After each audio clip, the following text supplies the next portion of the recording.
Jeremy Ray Taylor, London calling. Hi. Pleasure to meet you, man. Absolutely. Likewise.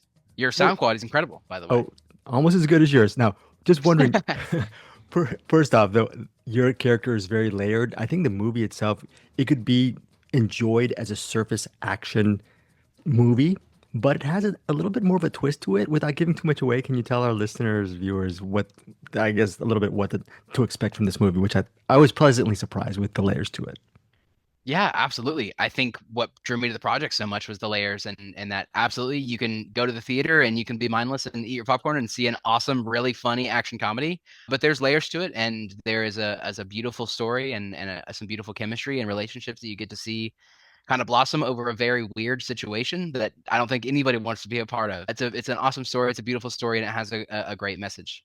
So I love there's this great Josh Duhamel video where he's talking about living off the grid. I don't know. I think it's somewhere in Minnesota. He has a place and it's by the Yep. lake and whatnot. And he just seems so from the video very affable and amiable.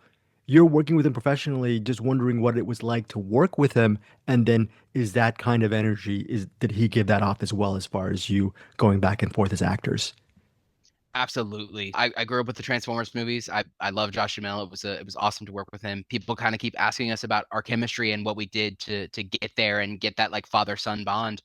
We didn't like it was just natural. He's incredible, and it's rare that you get to meet that high caliber of an actor and him actually be as nice as you think that he would be.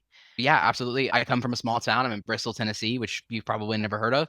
And yeah, absolutely. We both kind of have that same off-grid mentality. I grew up on a farm. I'm a car enthusiast, and I have extensive firearm training, which is, those things that you get growing up in the South off-grid. So absolutely, he's just like that in person, and he is incredible. And he's a phenomenal guy to work with.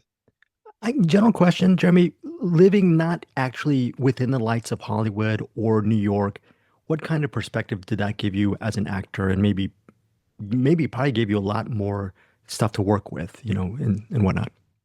Absolutely. Yeah, it was tough. I started when I was 8 years old. And when I was actually first asked to go to an agency, I said no, because you'd never really heard of anybody who kind of made it out of my town and done something like that. It just didn't make sense to us. So we said no. And they asked again, and they took a shot on me for some reason, and it worked out. And I said that I would never leave here. I love big cities, but it's just not the kind of place that I like to live in. I like a very slow life that's so fast for me, and I like to take it slow, and I like to be out in the boonies for sure. And that definitely gave me perspective. I grew up in a very small town. I'm a small town Christian boy, and so it was very interesting kind of going to Hollywood, which is a very different lifestyle, which I obviously love. I love visiting LA. It's just I love living in my small town. Well, within those two worlds, Jeremy, and you've been acting since you were 8, is there a piece of advice or learning lesson that you pretty much carry with you from project to project, or is there not one specific piece of advice or insight that carries you through your career? Think it's just the fact that you have to stick to your roots and be who you are regardless of the circle that you're in and find a circle that relates to you and don't change yourself to fit into different places that you don't really want to be in. Be yourself. Speaking of circles, what is the circle of Half Torqued? Can you tell our listeners what that's about? You talked about your passion, being a car enthusiast and whatnot. Talk about taking it Yeah. to another level and why this for you.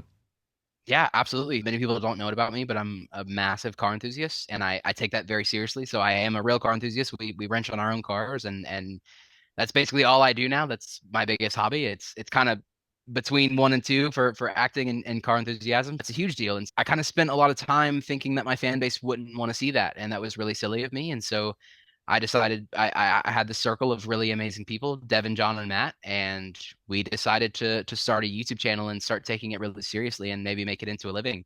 So we started a company called Half Torqued, and we were actually taking a 1969 Pontiac Grand Prix, which is the iconic car in the movie, and we are fully restoring it for kind of the marketing campaign, which is definitely the most interesting and most hardworking marketing campaign I've ever done in my life. But we're actually going to unveil it at the premiere.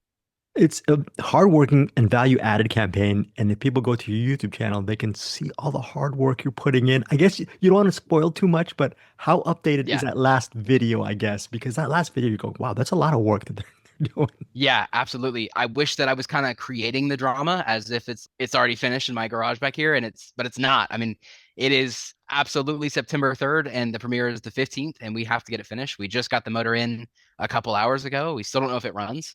Yeah, I mean it's real, and there is actually a possibility that it doesn't get finished for the premiere. There's no fake drama here. It's just guys in a shop trying to do what they love and seeing if we can pull it off. What is I this perspective? What is it like having that community with Half Torqued, and then also your acting is flourishing with London Calling coming around the corner? What is that like for you right now, personally? Yeah, I think one of the hardest parts about being in this industry and having kind of a following is navigating life and trying to figure out who's in it for the right reasons. And you kind of are very guarded when you're meeting new people. But I met this circle, and Matt had no idea who I was. He was actually he's a car photographer, and he was reaching out to me just to take pictures of my car. And he had no idea who I was until I pulled up, and he was like, "Oh, you're 20 years old and have a Shelby GT500. How the frick is that even possible?" I was like, "Oh, well, I'm an actor." And he was like, "That's sick." And so you kind of know that there's pure intentions there, and I've known them long enough to know that they'd be a lot nicer to me if they were in it for the money or anything like that, for sure. And yeah, it's a great circle, and it's a very weird thing to navigate those two lives for sure. And Jeremy, I'm very blessed with the circle that I have. yeah, final question for you, Jeremy, is just right off the top of your head. Can you name one of your all-time favorite films, and what is it about the specific film that still resonates with you? And thank you for your time. Yeah, my favorite film right now, it actually just came out, is F1. They executed that so incredibly well. I want to see more of that. I would love to see more of that. Before F1, it was actually Ford versus Ferrari. And that was before I was a car enthusiast. So that had nothing to do with that. I obviously love it more now.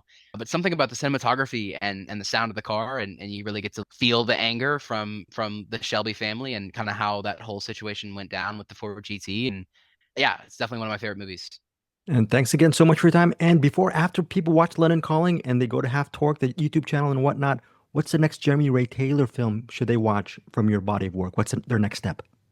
Yeah, absolutely. So I actually should have another Andy film coming out. It's called This Too Shall Pass. We filmed it a couple months before London Calling, actually, and that should be coming out in October. So it's a coming of age. It's a really beautiful story, and it's kind of like it, but without the clown. So for any people who couldn't handle the horror aspect of it, you might want to check out this one for sure. Jeremy, again, thank you so much for your time. And please kick all of us out because you got work to do on the car. So, all Yeah, absolutely. I got to get back to wrenching for sure. right, take care. Thank you. Have a good one. Hey guys, thanks so much for watching this video. For more movie and television reviews and interviews, please subscribe to my Deepest Dream channel. Like, comment, share, subscribe. And as always, thanks so much for your support. Take care.